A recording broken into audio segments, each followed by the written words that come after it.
Jack Flaherty is heading back to the Tigers on a really interesting contract.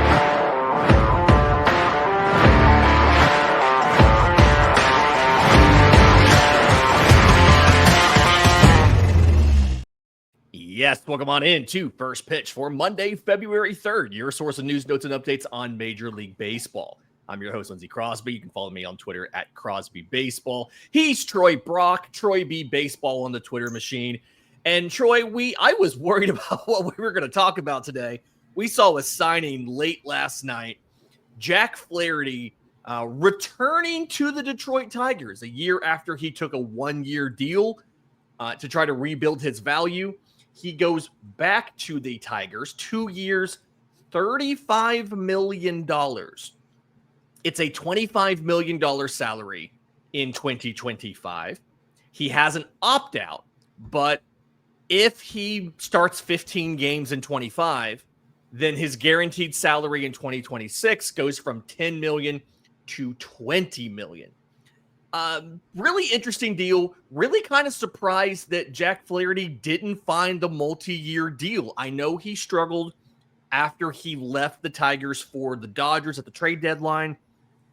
I'm trying to figure out if that's the reason why he didn't get a better deal, or if it's the fact that the Yankees were going to acquire him and backed out of the deal because of the medicals as to why he didn't find a multi-year deal somewhere else. Yeah, I think that part of it is the medicals. Part of it is that he did struggle in his time with the Dodgers after the trade at the deadline last year. And he's really, throughout his career, he hasn't been the most consistent pitcher year over year, really since the first couple of years that he spent with the St. Louis Cardinals. Those first couple of years with the Cardinals, everybody looked at him like he was going to be the next big pitcher in Major League Baseball because he was just doing fantastic stuff on the mound every year. And then after about year 3 or 4, he's just consistently been inconsistent, to not have a good way to put that. But it's just, and I think that has a lot to do with it. Plus, he's getting older. I say that, and I think he's about the same age as me. So how does that make He's 28. He'll be 29 in 2025. And we'll be able to hit free agency again if he opts out before the age of 30. That's nice. I think his birthday was October, so he's 29 now. This is his age 29 season, but he'll officially be a free agent right around his 30th birthday. So there you go. Yeah. He'll still be younger for a long-term deal as compared to many pitchers. Right, and it's just the injury history and the inconsistency, and apparently he is younger than me. It's just he's been in the league so long, I forgot how young he was. But no, it's all of that just rolled into one. But he got a deal, and he got it before pitchers and catchers reported, so he did better than a couple pitchers last year.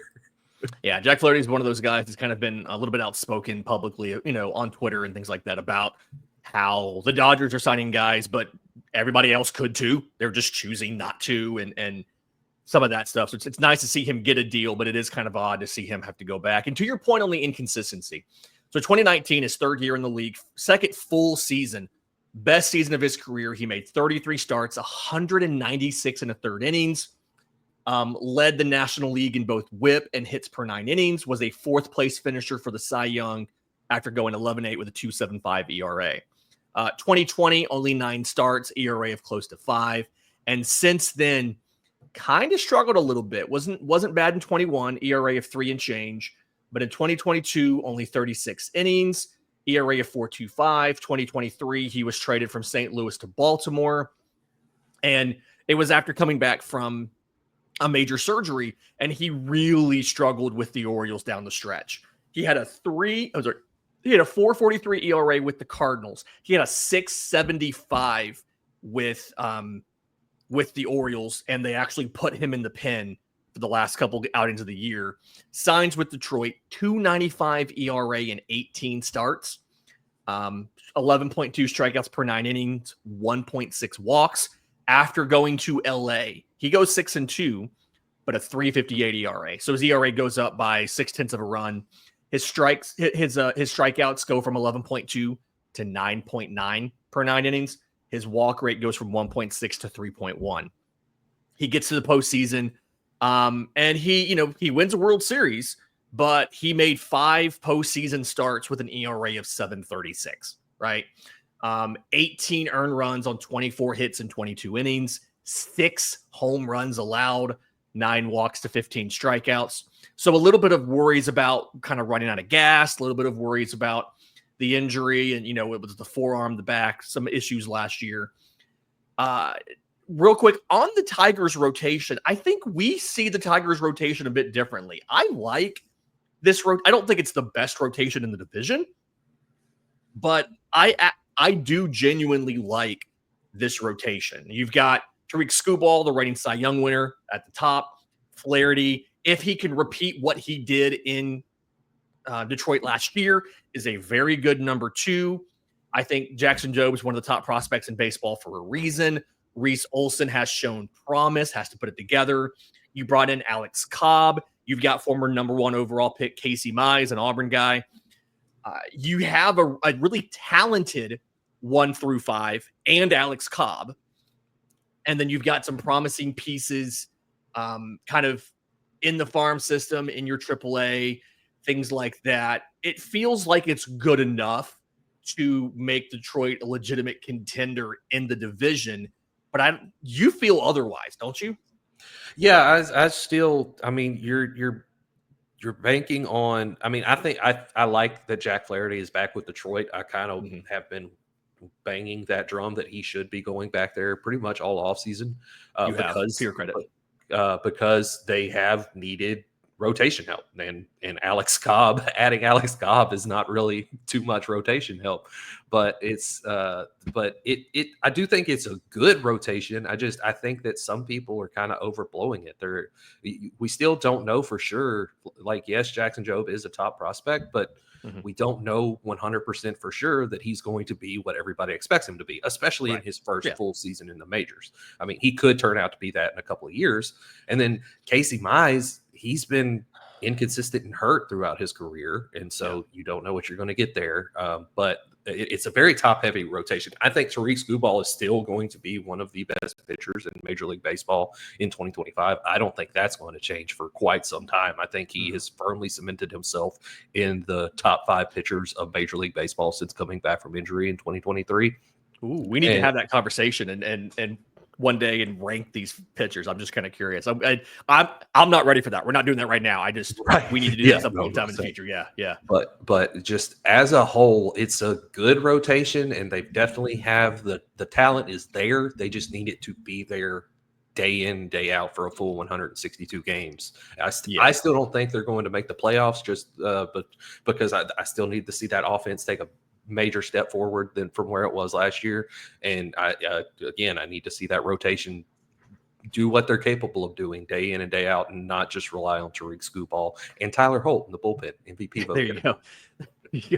On the talent versus track record kind of matrix here, right? They're one of those teams that they have the talent in the rotation. They don't necessarily have the track record outside of Skubal being great, right? You do have teams that have both the talent and the track record. I'd look at your Phillies rotation as a team that has both the talent and the track record. You have rotations that have the track record but not the current talent because it's a bunch of old guys. I'm thinking about the Cardinals last year, right? Counting on Lance Lynn to do stuff. And then you have rotations without either the talent or the track record to be successful. Probably the White Sox is kind of the easy go-to there. And so I do agree that they have the talent. They don't have the track record. And it's going to, the hope is that they don't have to go back to the heavy bullpen strategy down the stretch this year like they did last year. I do still think one more addition would be nice. Somebody who's been able to put up innings, somebody who can take the ball every 5th day, kind of no matter what, and just give them that. Even a dude who can keep an ERA of a 4, I think would be useful, simply because you're in a situation of other than Skubal, you don't have a lot of that guaranteed reliable stuff. And in just a few minutes, we're going to get to their best remaining players at each position and kind of talk about where they maybe should go. And then heads up preview for the rest of the week. Starting tomorrow, we're going to start doing the team-by-team previews. We talked about the Blue Jays last week, so we're going to keep on going with the AL East. We'll probably do the Yankees, the Orioles, the Red Sox, and then and then round up the rest of the week's news and the Rays on Friday. But I do think they need to get a track record guy to go along with the talent guys that they have, just to kind of make it feel any better. Do you think that Detroit, some of the rumors were that it was down to either Alex Bregman or Jack Flaherty for the Tigers. Do you think that they are done in free agency, and that if they are, provided they can get the innings out of this rotation, do you think they're good enough to win the Central to dethrone Cleveland, or at least make the postseason again? If the rotation can step up to their talent level for the entire season, they do have a good chance. I don't think they're going to dethrone Cleveland, and I don't think they're going to pass the Kansas City Royals either. But I think that they have a very good chance of finishing third in the division. And with the American League West taking the step back that it's taking going into 2025, I think that there's going to be another wild card spot up for grabs. And I know the American League Central got 2 of them in this year, but I think that they can get 2 of them again in 2025, and the Tigers could be a very good team to do that. And then speaking of your adding another guy that can go every 5th day, he's not the sexiest, but he is still available. Patrick Corbin posts every 5th day. And he could come at a very cheap price tag. I mean, he's not good. And Patrick Corbin going to pay you to let him pitch this year? Is that what's going to happen? You could probably get him for league minimum. And I saw a tweet yesterday, and it was breaking down all of the pitchers that have pitched 160 or more innings since like 2015 or 2016. And since 2016, Patrick Corbin is the only pitcher in Major League Baseball that has pitched 160 or more innings in every season, barring 2020, of course. But it comes at a pretty high ERA. He did perform better in 2024 than he has throughout the rest of his tenure with the Nationals. He did. But it still comes at a high ERA, but he can be an innings eater at the back end of that rotation, or even as a swing man. He'll post. There you go. Yeah, I do think that they're probably done for the most part. They are we've talked about this before, they are a very young team, right? Like, looking at roster resource right now, everybody on the position player group, with the exception of 2 guys who are projected on the bench right now, are under the age of 30. Yep. And so I did kind of wonder, would they go out and get that veteran to go on the position player group? They technically kind of did when they got Gleyber Torres. He's 28 years old. He's been in the league for 6 years. Him and Javi Baez have the 2 most service time of the position player group, projected to make the team's opening day roster as a roster resource. But either way, it's still really interesting. Talking about other free agents available, let's go through each position and kind of the best players available and where they probably should end up, given that the pitchers and catchers report in like less than 2 weeks. Yep. Okay.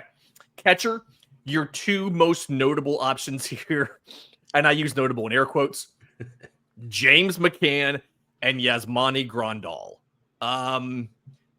This one's really tough because these are backups, right? Like, none of these guys are going to go be starters anywhere. I would guess, if I had to pick a spot, I think Yasmani Grandal should probably look at going back to Pittsburgh. Joey Bart is kind of now the starter after he was acquired from the Giants. He rebounded pretty well last year, right? Had an 800 OPS, put up 1.5 WAR. But Grandal, I think, is probably better than Jason DeLay, who is their current backup. And then the issue is they've got both Indy Rodriguez and Henry Davis on the roster. So they may not want to bring him back because they have 2 other catchers on the 40-man roster. Davis is back behind the plate again. Rodriguez missed time because of injury. I just don't really know. Backup catchers are so fungible for the most part. I don't really know where they should go. Like, Miami's kind of done the youth movement here. They're still have Nick Fortes. They have Liam Hicks. They just claim they have Agustin Ramirez. They just claimed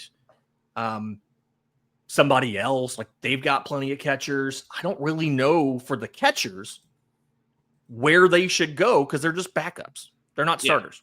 Yeah, your best remaining options are backups. So, and it was a pretty weak catching class of free agency this year. Anyway, I'm with you on Grandal. I think the Pittsburgh is a good fit to go back there if they'll have him. Yeah, if they'll have him, obviously. And Don't yell at us in the comments, YouTube. But for James McCann, I don't know. Maybe Houston or the Angels somewhere, and somebody in the American League West. The Angels added Travis d'Arnaud. You're right. Behind Logan O'Hoppe. So, right. I mean, Houston's a situation. You have Yanye Diaz. You have Victor Caratini, who's a catcher and a first baseman.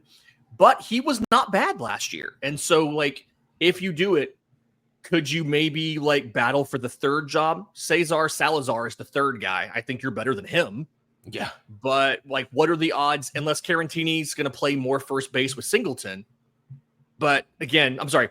Caratini's not going to play more first base with Singleton because they added Christian Walker. So, like, it's just so tough to figure out where a backup catcher should go. It's like right now, it's probably whoever will give you a job. Right. Yeah, for sure. It's all right.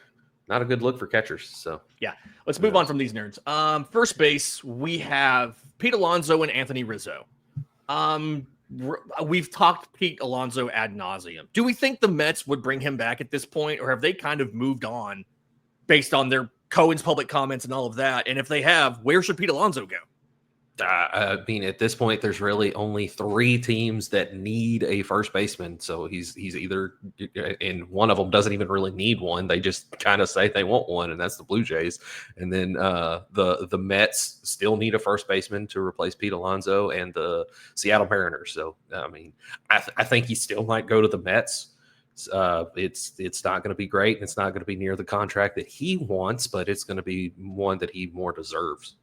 He absolutely screwed that up so bad. Oh yeah. He's butchered this whole thing. 7 years, 158 back in 2023 was the extension offer. Would have bought out 1 year of arbitration and 5 years of free agency. Turned that down, and he's going to be lucky, I think, to get 3 years at this point.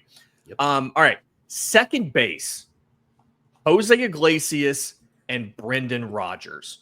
Iglesias did not appear in the majors in 2023. Signed a minor league deal with the Mets, was called up the end of May, and ended up second on the roster with 3.1 WAR in something like half a season.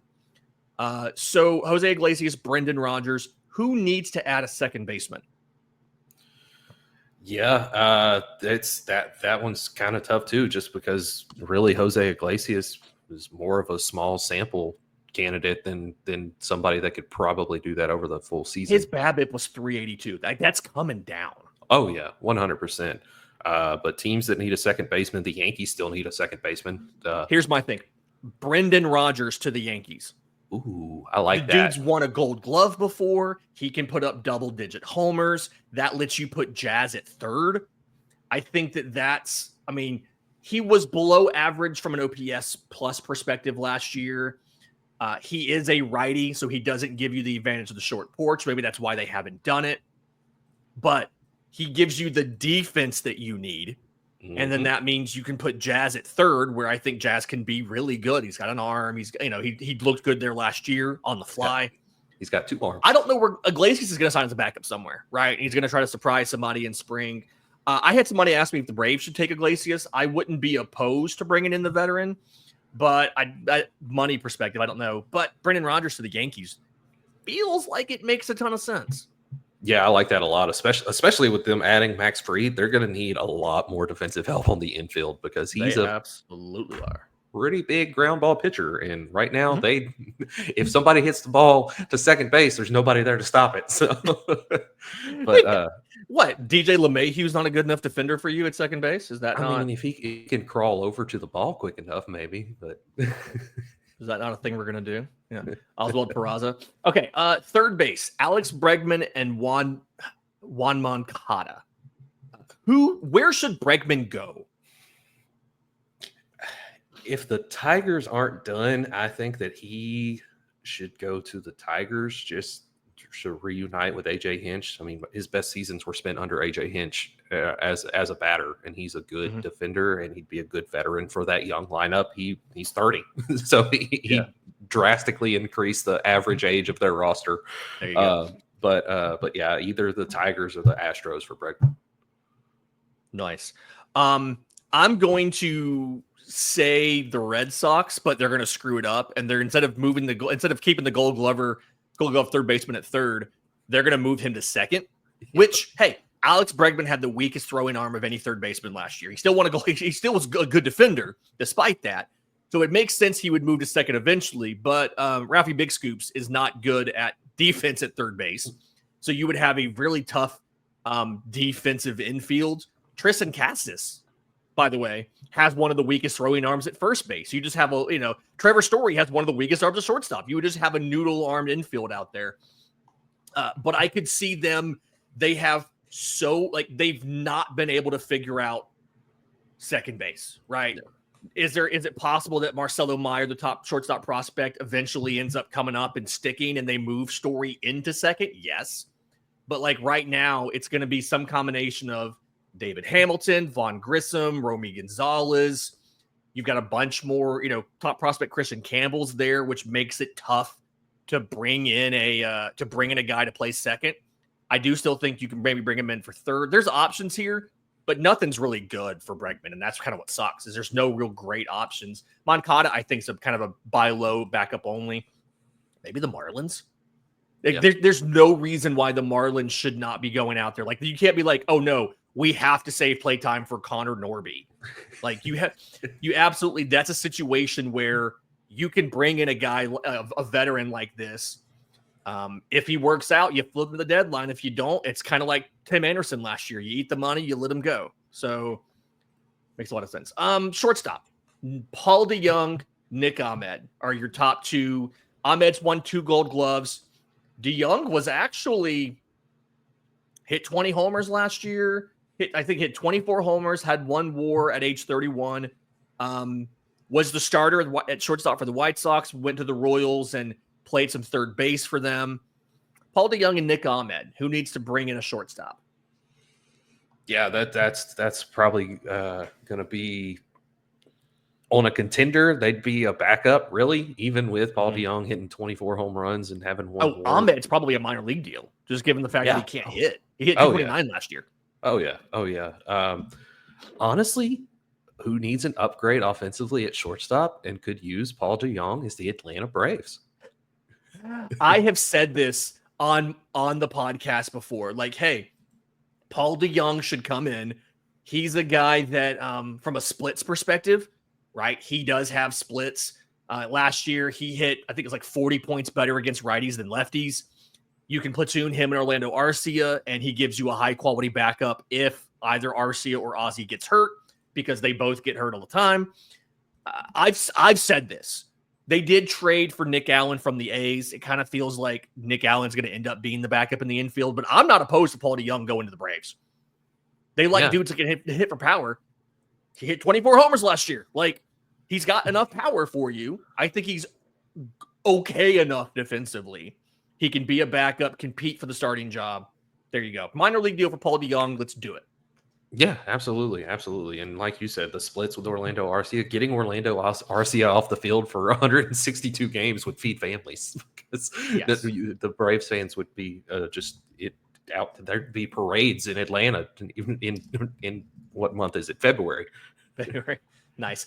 I've got a really kind of obvious one here, I think, for corner outfield, and it is Randall Grichuk. Who needs to sign Randall Grichuk to be a corner outfielder? He's a righty. He destroys lefties. He hit 319 against lefties last year. Who needs a corner outfielder that can hit lefties? Well, a team that needs a corner outfielder that can hit lefties is not the shirt I'm wearing, but it is another shirt I have, and that's the Philadelphia Phillies. Because there we go.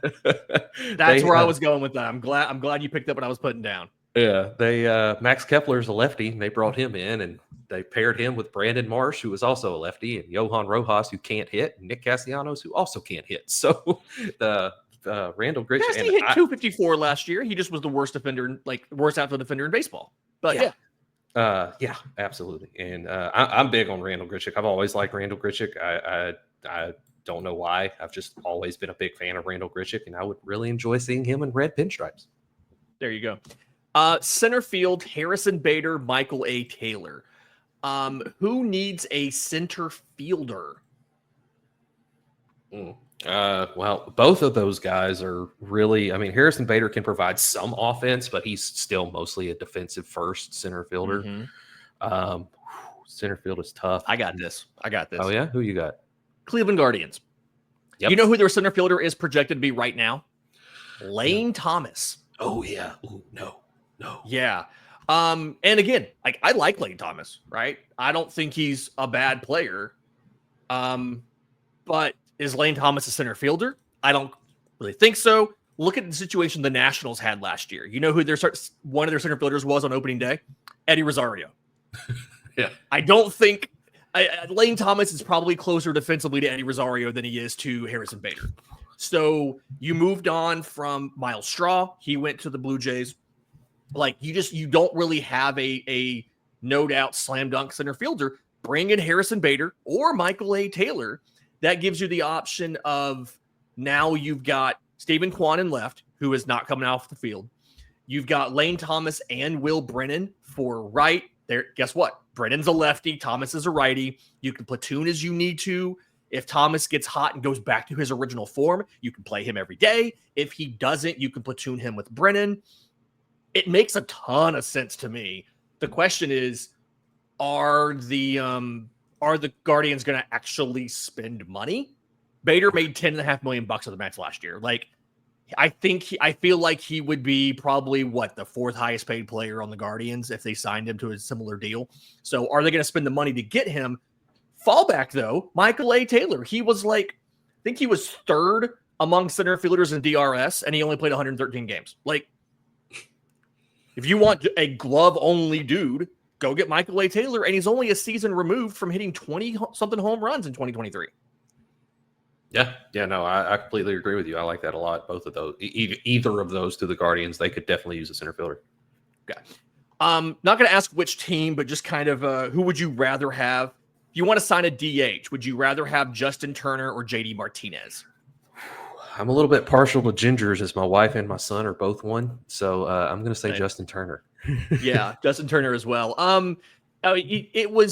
I think he can still play some defense at first base, which is not really something that JD Martinez can do. JD Martinez also kind of dropped off a cliff as far as it came to his inputs, right?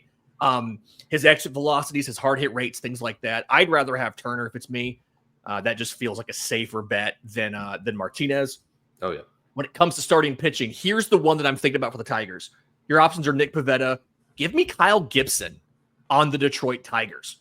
He's made 29 starts and thrown at least 150 innings every year since 2017, obviously with the exception of 2020. So that's a dude who can take the ball every fifth day for the Detroit Tigers. And yes, he's old. He's 37. That's veteran leadership on a young team. And he's a dude that can go out there. He was league average last year, 169 and 2/3 innings, ERA of 4.25. ERA plus was 99. So right there at league average. Give me Kyle Gibson on the Detroit Tigers, and let's head to Lakeland for spring training. Oh, yeah, 100%. Kyle Gibson is a fantastic fit. It's a lot better than Patrick Corbin, especially with that much lower ERA. Yeah. Nick Pivetta is the other top righty left. That he's complicated because the home run issues and the qualifying offer. He really should have, in retrospect, he should have taken it. He probably thought he'd have a better market than he did. For lefty starters. Sorry, go ahead. When I saw that he turned it down, I thought that was crazy because he spent some time with the Phillies and he's been better with the Red Sox, but no, yeah. he definitely should have taken the qualifying offer. Him and Nick Martinez are the two guys that really their markets would have been damaged by being out there with a qualifying offer. And Martinez wisely took the qualifying offer, but not so much for Pivetta. Okay, lefties: Andrew Heaney, John Means, Jose Quintana. Who would you rather have? Well, Means is going to miss most of the 2025 season because he had Tommy John surgery in June. Do a Brandon Woodruff kind of 2-year deal thing, right? The Brewers re-signed, they non-tendered Brandon Woodruff and then turned around and signed him to a 2-year deal. Idea was he could rehab all of 24 and come back in 25. Means is a similar situation. He's a little different from the other two. So I guess it's Quintana or Heaney. Who would you rather have? That's on me. Thank you for that. No, you're good, because I actually forgot about that too. But out of those two, I would take Heaney, just because even though he wasn't as good as Quintana as far as the ERA goes in 2024, he's 3 years younger, and you're going to stick him at the back of your rotation anyway, whoever gets him. Right. So I would rather take Andrew Heaney. See, I think Quintana figured something out last year, right? He missed 23. So he came back, and he only made he made a full season, 31 starts, but his final 6 starts, 0.74 ERA. It kind of feels like yes, the Mets had great vibes down the stretch, but it kind of feels like maybe he figured something out. I'm not giving him a long-term deal, mind you. He is 36. He's probably getting the Charlie Morton treatment. He's getting a deal with a club option on it, and we can just keep rolling it over every year if you want to keep pitching and you're still effective.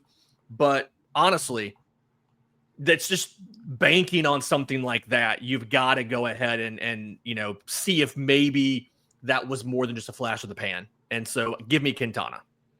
Yeah, I mean, honestly, you can't go wrong with either one. But yeah. So this has been First Pitch for Monday, February 3rd. We're back tomorrow. Unless giant news happens, a Dylan Cease trade, maybe we're going to be start breaking down our division previews. Again, we mentioned the Blue Jays last week and kind of dug into that a little bit. So we're going to do this week, Yankees, Red Sox, Orioles, and a end of week wrap up and the Rays. So in the meantime, you're listening on audio, do us a favor, leave us a 5-star review. You're on YouTube, subscribe to the channel, hit the notification bell so you know when we drop the next episode. And until next time, this has been First Pitch.